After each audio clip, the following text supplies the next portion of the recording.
Pastor Max Dante Ubos has taken the role of Executive Secretary of the Southwestern Philippine Union Conference. His dedicated service within the Northeastern Mindanao Mission dates back to November 1991, when he began as a district pastor, a role he had held until 2001. Subsequently, Pastor Ubos assumed the position as Youth Department Director from 2002 to 2014, after which he was entrusted with the role of Executive Secretary in 2015. Since 2016, he has admirably served as the President of Northeastern Mindanao Mission. Married to Nympha Olivia Ubos with 2 children, our speaker is poised to lead with vision and innovation, fostering continued growth and exemplary leadership within the community. Please join me in welcoming the Executive Secretary of Southwestern Philippine Union Conference, Pastor Max Dante Ubos.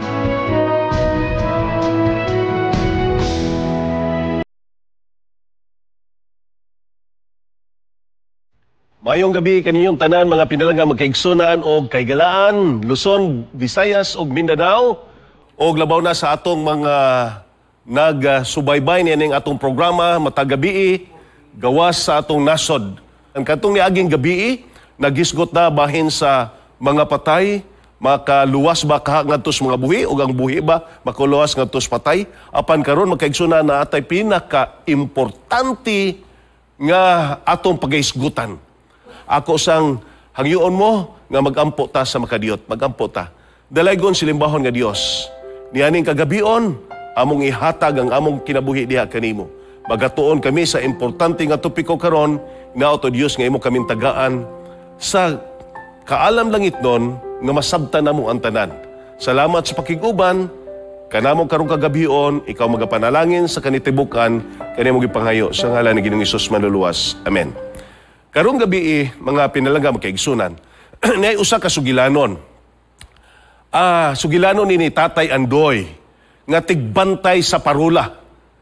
Si Tatay Andoy, 30 anyos na nga iyang trabaho ang pagbantay o tigpasiga sa parula. Aron ang barko mahilikay sa dagko nga mga bato o makasubay sa insaktong dalan. Si Tatay Andoy makugihon o matidun-anon gayon sa iyang katungdanan, isip nga tigpasiga sa parula. Niabot ang panahon nga diin naalisdan siya kadiyot. Ang syudad nagingon nga ipapahulay sa siya kadiyot o gialisdan siya.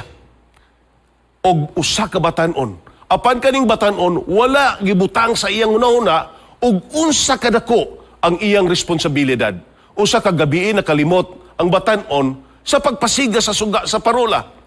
Og tungod niya na, daghang mga barko ang nalibog og asa agi gani adunay mga barko nga desmag sa mga bato og gikan niadto ang paghitabo ang syudad wala na gyud magguha niadtong batanon og ilang gibalik si Tatay Andoy isip nga tigpasiga sa maong parola. Apan ang batanon, nagatubang sa dagkong salaod nga iyang nahimo. Karon kagabion mga pinalaga magkaigsunan, isip nga piniyalan sa mga gasag gikan sa Dios.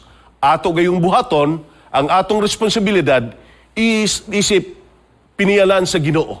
Bisan usa kani kayanong buluhaton, atong atimanon kaning atong nga talento panahon sa lapi og lawas. Karong kagabion mga pinalangga kong mga kaigsunan, atong mabasa og miingon ang Dios, buhaton nato ang tao sumala sa atong dagway.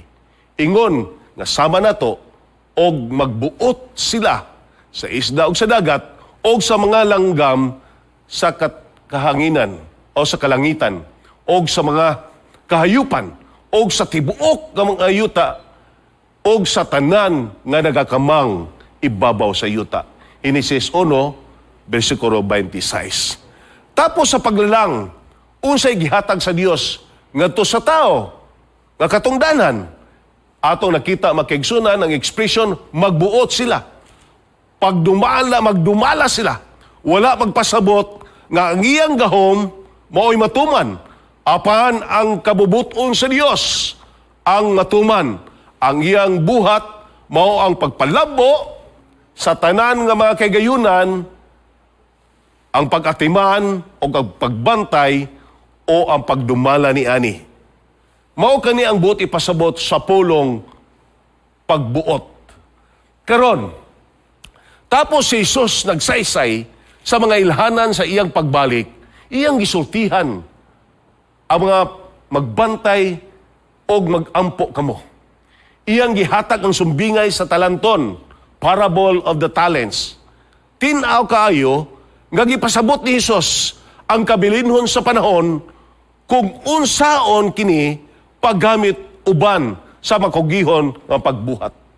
Karong kagabion makaigsunan aton makita nga ang pulong gipiyal nagpasabot sa mga butang gisalig o gihatag nga responsibilidad sa usa ka tawo aron gamiton sa kayuhan o sa paghimaya sa Ginoo. Sa ato pa, karon atong nakaplagan makaigsunan, og sa gihatag na niya ang 5 katalanton, ang usa 2 katalanton, og ang usa katalanton, sa matag usa sumala sa katakos og isya milakaw. Ato makita makaigsunan sa Mateo 25, versikulo 15, nga tataw kaayo nga ang piniyalan dili tanan pariho. Dili sila managsama na uban 5 katalanton, naapoy mga 2 o naapoy usa. Nagdepende kuno sa unsa, sa ilang abilidad. Mao makaigsunan ang sumbanan nga diin sila tagaan sa daghang talanton. Nagdepende gyud sa abilidad. Now karon, atong ipadayon. Og nakita nato nga ang kanindot kay kung imong gabiton ang imong talanton, makaginansya kag lahi nga 5 nga talanton. Tanaw ra gud ninyo makaigsunan, ang nakaduha tong 5 ka talanton milakaw diha-diha o gipatigayon niya kini o nakaginansya siya 5 ka talanton. Hilabihan nimo 5 ka talanton ang gihatag sa Ginoo sa iyang agalon, apan nakaginansya siya og laing 5. Mausab ang 2, nakaginansya pod siya og laing 2 ka talento. Apan ato nakita og nakadawat ang usa ka talanton, milakaw og nagkalot sa yuta og gilubong niya ang kwarta sa iyang agalon. Nagpasabot magkaigsunan, wala niya gimita. Posible nga nahadlok siya, posible magkaigsunan nga dili niya gusto nga mawala tong usa ka talanton. Nahadlok siya nga kung iyang himuon to, dili siya kaginansya o pati ang iyang kapital mawala. Busa maunay na hitabo. Og nakita nato og unya, tapos sa taas nga panahon, ang agalon miadto sa mga ulipon og unsa man, gihusay kani silang tanan og ilang gitawag og iyang gipangpangutana. Tuganan tamo mga pinlaga magkaigsunan nga mabut ang katapusan. Naay panahon sa paghusay. Busa giunsa nato pag-atiman ang mga butang gipiyal kanato na ay takna nga paninglanta sa tag-iya ni ani. Again, akong gusto ipasantop mga kaigsunan. Nga kung unsay gipiyal sa Ginoo ninyo o kanato karon, maabot ang panahon nga ang tag-iya na ng tanan nga gasa maningil siya. Ang bersikulo nagtudlo makaigsunan nga ang gasa o abilidad kani gihatag gikan sa Dios. Kinahanglan gamiton o dili itago o kalimtan na lang. Ang gingharian sa Dios kinahanglan nga mulambo o mamunga sa ilang gasa. Nakita nato ang 5 nitubo og laing 5. Ang 2 mitubo pod og laing 2. Apan ang usa walay gihimo mga kaigsunan o kaiglangan. Og niingon ang Mateo 25, versikulo 21 hangtod sa 23, og niingon, kaniya ang iyang agalon maayong pagkabuhat maayo og kasaligan nga ulipon. Lani ka, maayo og kasaligan nga ulipon. Sa diyutay nga kasaligan kadi ay sa daghan pagapiyalan ko ikaw. Nagpasabot magkaigsunan. Ang nakadawat og 5 o nakadawat og 2 gitawag nga maayong ulipon o kasaligan nga ulipon. Maayo ba ikaw nga ulipon karon higala? Kasaligan ba kita nga mga ulipon? Maunay dakong pangutana halang ka nato karon. Apan sa walay gihibo, gitawag nga daotan og taslakan. Apan kaniya mitubag ang iyang agalon, nagingon daotan og taslakan. Kumusta ka kita karon? Iyon ana bagihapon kita magkaigsunan, gigamit baka nato ang gasa nga gihatag sa Ginoo. O kaning Mateo 25, versikulo 27 o 28. Nan, kinahanglan nga ang akong kwarta imo untang gideposito sa bangko. Kani nga bersikulo naghatag kanato sa pagtulunan nga ang Dios dili lamang hangyo sa atong matinud-anon nga pag-alagad apan buot usab niyang makita nga ang atong gasa naggamit alang sa kayuhan sa uban o sa paghibaya diha kaniya. Nagpasabot magkaigsunan nga kinahanglan gamiton gayud nato. Busa, katong wala mo gamit, kuhaan ninyo ang talanton gikan kaniya o gihatag kana sa ulipon nga may napulo katalanton. Nakita ninyo? Kung dili diay gamiton nato magkaigsunan ang mga talento nato, posible diay nga ang Ginoo maoy mukuha ra pod gikan diha kanato. Naisugilanon. Sinardo og ang liso. Ipanguluhan ni nga sinardo og ang liso. Sinardo sa kabatang tapulan. Gitagaan siya ang amahan og usa ka liso nga mais. Uban pod ang iyang amigo. Ipatanom apan sinardo nagtanom apan wala niya ni siya bisbisi o giatiman. Apan ang iyang amigo gibisbisan o giatiman. Laktod nga pagkaistorya mga pinlang nga magkaigsunan, ang iyang amigo, ang liso ni Turok, og nindot ang pagtubo, og kanisya na munga. Apan si Nardo, wala gyud makaigsunan. Nahimo kay namatay lang, igo lang ni Gimaw kadiyot, apan namatay siya, og wa maghatag og bunga. Sama sa tanom, ang gasa sa Dios, kinahanglan at imanon. Og ang tinuod nga piniyalan, tuganan ta mo, dili lamang ang pagdawat sa gasa, apan ang pag-atiman sa gasa, maoy pinaka-importante isip nga ikaw gako piniyalan. Karon, atong nakita makaigsunan, genius is 1% inspiration, 99% perspiration. Sa ato pa kinahanglan yun og trabaho, magkaigsunan, kinahanglan yun nga bubuhat ta. Kani si Thomas Edison, ato nakita, 2,704. Magkaigsunan, 2,704 times siya napakyas. Bago siya nakahimo, magkaigsunan, og electric light bulb, kanang bumbilya. Laliban nimo, niabot sa siya ingon ana. Pero kinahanglan yun nga ang usa ka tawo, kinahanglan yun magkugis siya. Karon, kagabion, sumala sa hiyas nga nadawat sa matagusa, gamita ninyo kini alang sa usag-usa, ingon nga maayong pinialan sa nagkalain-laing grasya sa Dios. Aron ta mahimong maayo nga pinialan, kinahanglan atong gamiton ang talento nga gipiyal kanato. Ikaw ba magkaigsunan, imo bang gigamit ka na siya? Ni apa? Ang pagkatinugyanan sa panahon. Tuganan ta mo, dili lang kay talento ang gihatag sa Ginoo. Apan ni apay panahon. Ang panahon usa ka talanton nga gihatag sa matag usa. Ang tanan gihatag nga pareho. Ha? Pila man ka oras ang imo karon? 24 oras matag adlaw. Kita tagaan magkaigsunan nga gamiton ka na siya uban sa atong kaalam. Apa na ay usa ka sugilanon sa dili pa ang saunahan. Usa ka sugilanon giuluhan nga ang oras nga nawala. Mahitugon ni kay Carlo. Siya usa ka negosyante. Malampusan nga negosyante, busy kayo, sama na po ninyo gud karon. Daghan ang mga katawhan, daghan ang atong mga amigo, nga karon busy kayo sa ilang mga trabaho, sa ilang mga negosyo. Iabot ang panahon, nga ang iyang anak ka si Ginny na sakit. Nagsigig tawag ang iyang asawa, nga adtuon sila sa balay kay si Ginny na sakit.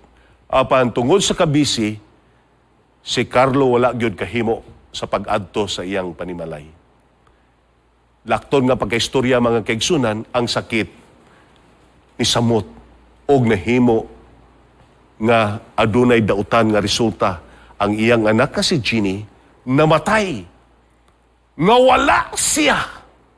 Busa pagkahibalo ni Carlo, arang guulan niya makaigsunan. Nga wala man lang gyud siya makaadto dito, gikan nga nasakit ang anak, hantod nga namatay ang iyang anak. Karon, pila ka nato karon nga ingon ani, sumasama-sama ani nga mga kahimtang ang ato pagginawi ni aning kalibutana. Bisita o pagbagita sa kwarta. Apan wala nato tarunga, pagbahin ang atong panahon, ang atong oras, alang sa panimalay, alang ngadto sa uban, alang sa atong mga pagpangita sa salapi, o sa uban pa. Kumusta ka ikaw karon higala? Ang oras sa usa ka bilinhong butang nga dili na mabalik.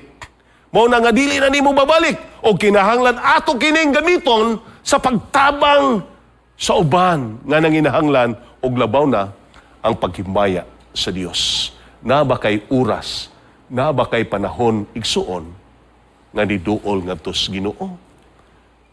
Karon ang takna nga muduol ka sa Ginoo. Kinahanglan nimo ang pagduol. Nagaingon diri makaigsunan, pag binuutan kamo sa inyong pagawi ngadto sa mga tagagawas, nga makapahimulos kamo sa panahon. Busa atong pahimuslan ang panahon sa pagbuhat og unsay maayo alang sa uban, atong kinabuhian og unsay atong giwali. Daghan ka nato karon, maayo lang musulti apan sukwahi ang iyang pagkinawi. Higala, usa ka hagit alang ka nato karon. Ang atong ikalipay nga ang panahon nga gihatag sa atong Dios, dinhi ka nato libre pa og walay kulang 24 oras. Nagaingon magkaigsunan nga napahimulos sa kahigayunan kay ang kapanahunan karon puno sa kalisdanan. Ato ang katungdanan ingon nga mga tinugyanan sa pagpahimulos sa nahibilin nga panahon, pinaagi sa pagpangita kanunay sa pagbuhat sa kabubuton sa Dios. Usay magbuhat lang ta. Usik-usikan nato ang oras o ang atong panahon nga wala gid ta kasangpit o makabuhat sa kabubuton sa atong amahan. Igsuon karong kagabion, karon nga kita aduna pay panahon, gusto nako makaigsunan nga ikaw ug ako atong pahimuslan sa pagkaagi nga mahimaya nato ang atong Ginoo og makapalig-on sa atong pagtuo og labaw na ngadto sa atong relasyon sa atong isig katao. Karong kagabion mga pinlangga makaigsunan, bisan gani nga atong kinabuhi, nagtudlo unsa ka mahmubo ang panahon. Mubo ra gyud bisan unsaon. Nagsigi ta makaigsunan og kay galaan og buhat. Grabe na to kabisi sa atong buluhaton, pero dili ka makabantay nga ang oras nato wala na diay. O kadang orasa makaigsunan og wala kay gibuhat giana alang sa pagtabang ngadto sa uban og alang sa paghibaya sa Ginoo, posible mga kaigsunan o kay galaan, paninglan ka ni ana, paninglan kas Ginoo og asa ka anang panahona. Si David mingon, teach us to wisely number our days. Ang panahon dili angayan usik-usikan magkaigsunan. Kay kini dili na gayud mo balik pa. Busa tudloi kami sa pag-isip sa among mga adlaw matud pa ni David, Ginoo, tudloy kami ugusaon. Kaya nga naman, importante gyud nga ikaw gako nasayod ugusaon nato nga ang atong kinabuhi mga kaigsunan, ang atong panahon nga gihatag ang oras, kinahanglan gamito nato ni alang sa kayuhan sa tanan. Karon magkaigsunan, naingon, hinumduman mo ang adlaw ing papahulay aron sa pagbalaan ni ani. Usa ka pahinumdum alang kanato sa panahon, naaba kay panahon alang sa imong Ginoo.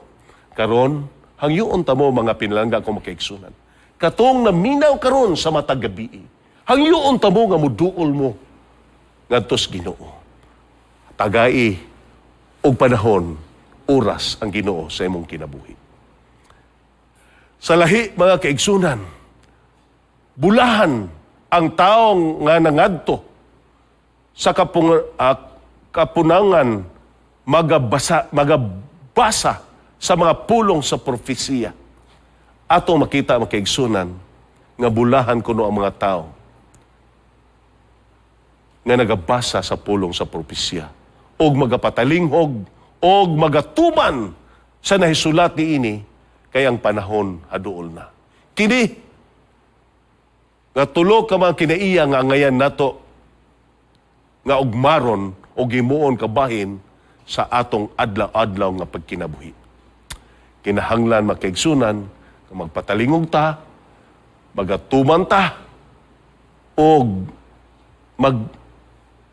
hinulsol pud ta makaigsunan sa mga butang angay natong hinulsolan sa atong kinabuhi. Karon, ang pagkitunugyanan sa salapi. Dili lang mga kaigsunan ang talento, dili lang mga kaigsunan ang atong panahon, ang gisgutan, usa-usab ni ani ang salapi. Usa ka sugilanon nga ginganlan ang giuluhan nga ang kwarta sa pagtuo. Mahitungon ni kang Tomas, siya usa ka ordinaryong trabahante lang. Apan aduna siya kahadlok sa Dios. Nasabta niya nga human siya mudawat sa iyang sweldo, iyan na ning kuhaan sa iyang ikapulo, kuhaan na po siyang mga halad. Apa niabot ang panahon makaigsunan nga nasakit ang iyang asawa. Pero sa dihang pagdawat siya ang sweldo, wala gyud siya matintal sa paggamit sa iyang halad ug ikapulo. Nasayod siya nga kung iyang gamiton kani, makasala siya batok sa Ginoo.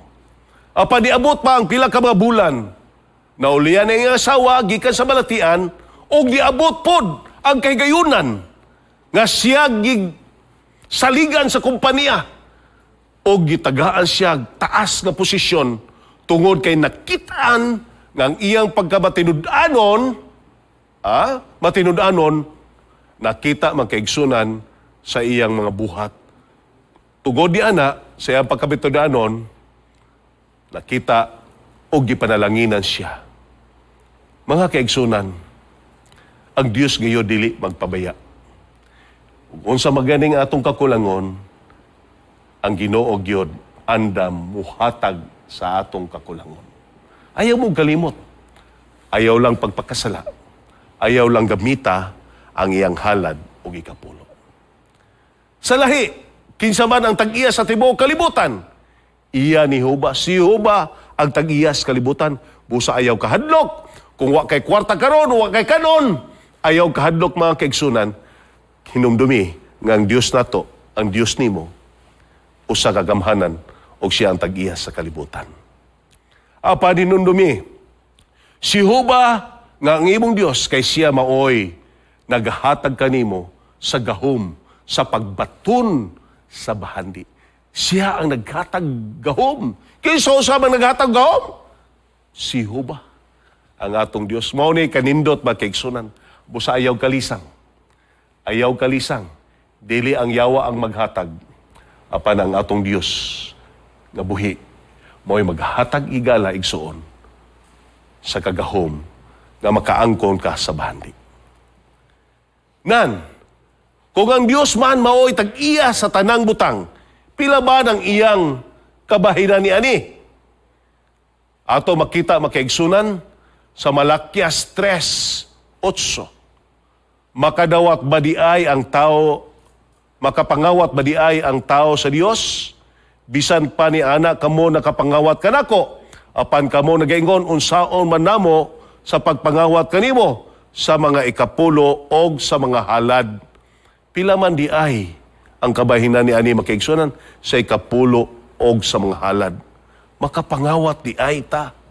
Bisan mga kaigsunan, hinumduman nato, bisan unsa ta kakabos, unsa ta kapobre, ang Dios naghatag pasidaan nga ang ikapulo iya na kinahanglan atong iuli ang halad o ikapulo.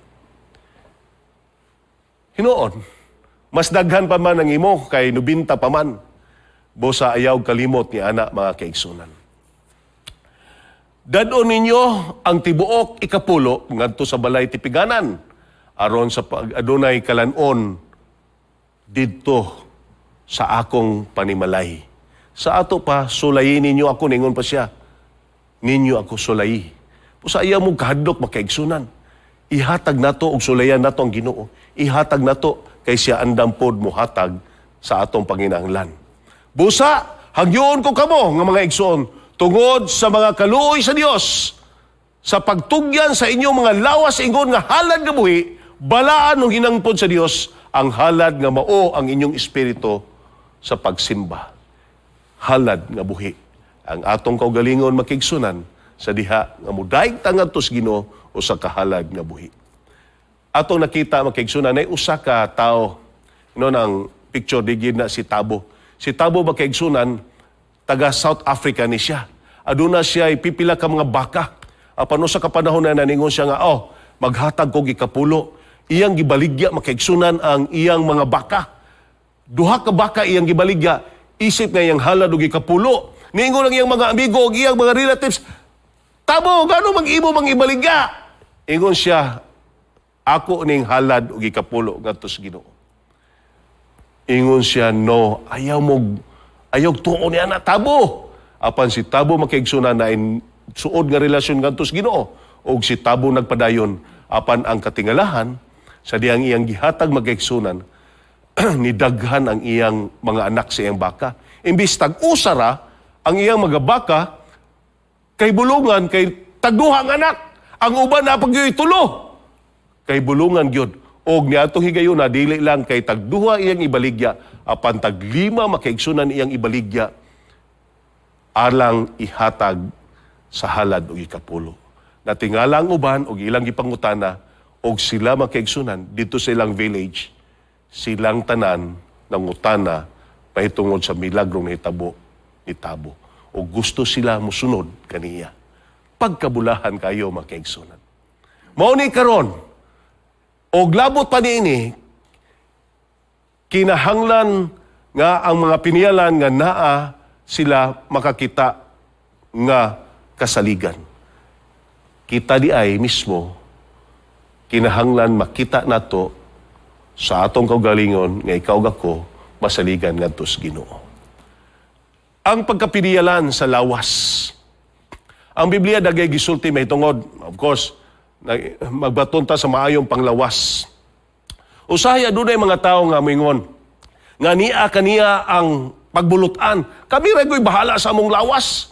Apan tuganan ta mo magkaigsunan, atong tanaw ng prinsipyo nga gihatag kanato sa Dios pinagis Biblia.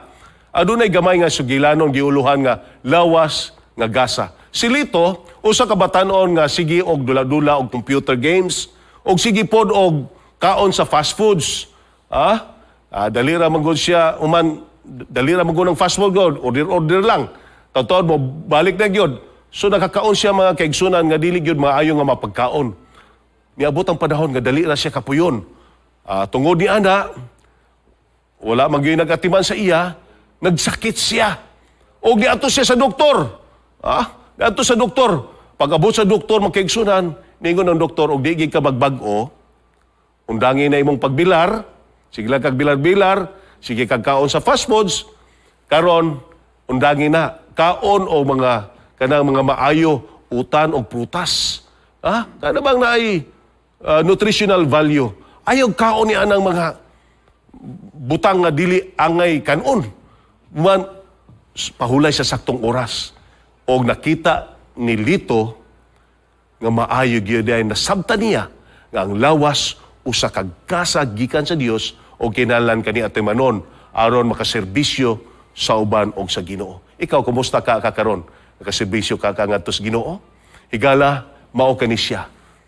Ang Dios na ay adunay pinasahi nga pagkaon alang sa mga katawhan. Unsa man na ato makita makaigsunan dinhi sa 1 Corinto 3:16-17, wala ba kamo mahibalo nga kamo templo sa Dios o ang Espiritu nagapuyo diha kaninyo? Kung naay tao nga magalaglag sa templo sa Dios, ang Dios magalaglag kaniya. Busa karon niya kay templo ta niya. Sa tanang mananap nga gibuhat sa Ginoo sa Dios, ang bilin mao labing limbungan gipangutana sa bitin ang babay, gidid-an ba di ay kamo sa Dios sa pagkaon sa bunga sa tanaman sa kahoy sa tanaman. Genesis 3:1. Ingon dayon magkaigsunan mitubag ang babay, makakaon kami sa mga bunga sa kahoy sa tanaman gawa sa kahoy nga naa sa taliwala nini. Gidid-an kami. Bisan gani sa panahon ni Adan o di iba, wala gyud sila gipahikap, dili sila pakanon, dili sila ipaihaw sa mga mananap. Naa sila yung mga pagkaon makaigsunan sa unang panahon nga dili mananap. Mao kini ang original diet sa tao.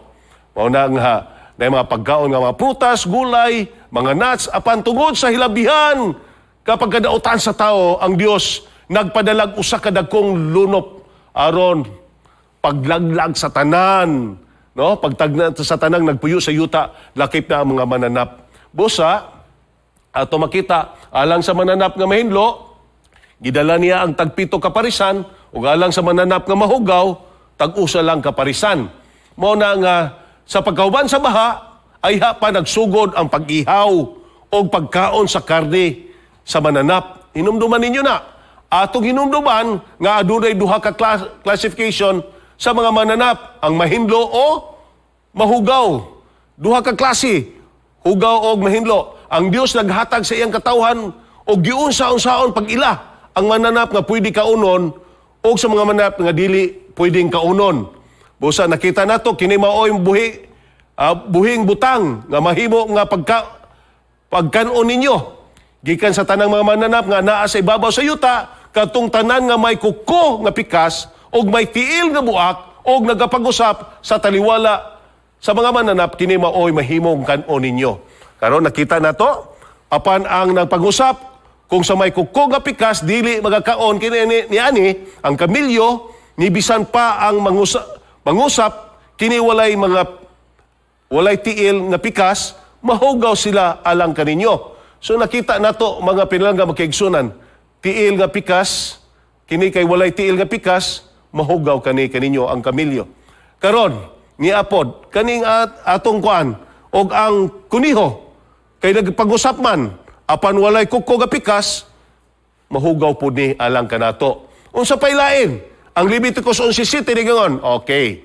Ang baboy kay mao man gini atong paborito makigsunan, kay kini maoy kuko, may kukuman nga pikas og may tiil nga buak, apan wala magpag-usap, mahugaw kini alang kaninyo. So importante nga atong mahibaluan nga ang Biblia makigsunan naghatag kanatog pasidaan og unsay angay natong buhaton. No, ang baboy kay kini may kuko nga pikas, ganahan mong kuntag baboy. Pero ang Biblia nagsulti nato nga dili ipakaon. No? Sa unod diani dili kamo magakaon o dili kamo maghikap sa mga lawas nga patay ini. Mahugaw kini alang kaninyo. So sa ato pa mga kaigsunan kay galaan, dili ta pakaon og baboy. No, dili ta pakaon og baboy. Og ang mananap nga makaon ninyo mao kini ang baka, ang karnero, og ang lagsaw, og ang usa, ihalas og kanding, og ang ihalas nga karnero. Kani kaning mga mananap ang kaigsunan, gipakaon na lang yun ni alang kanato sa dihang human sa lunob kay wa mangyoy mga gulay balay mga utanon. Pero kung kanilang po bisan gitugot ni og sige lang po kagkaon ni ani, makadaot po di na alang kanato. Busa, makaon ninyo ang bisan unsang mananap nga ang pikas ang kuko sa tiil og mangusap kung mukaon. Mauna siya magkaigsunan, no? Makaon na to. Makaon ninyo. Bisan unsang nga mananap nga pikas ang kuko og nagpangusap samtang nagkaon. Mao ka na siya. Karon, atong tanawon, sa mga nang lumulupyo sa tubig, kay base og mananap lang, niya pa di sa tubig, kini maoy magkaon ninyo. Ni bisan unsa nga may mga kapay og mga himbis. Sa ato pa, kapay og himbis. Katos mga mananap, ato nakita, buak ang tiil, huban, nagpangusap. Kanipon sa mga isda, kinahanglan may kapay og may himbis. Mao ni ilhanan magkaigsunan ng Ginoo, naghatag yung ilhanan. Og ang tanan nga walay kapay og walay mga himbis, diha sa mga dagat o sa mga suba o sa tanang mga mananap nga nagapuyo sa mga tubig, dulumtanan kini alang kaninyo. Nakita nato karon kagabion mga pinalangga kong makaigsunan o kaygalaan nga kinahanglan gyud atong batunan og unsa ni siya mga butanga. Karon ato na putas mga langgam.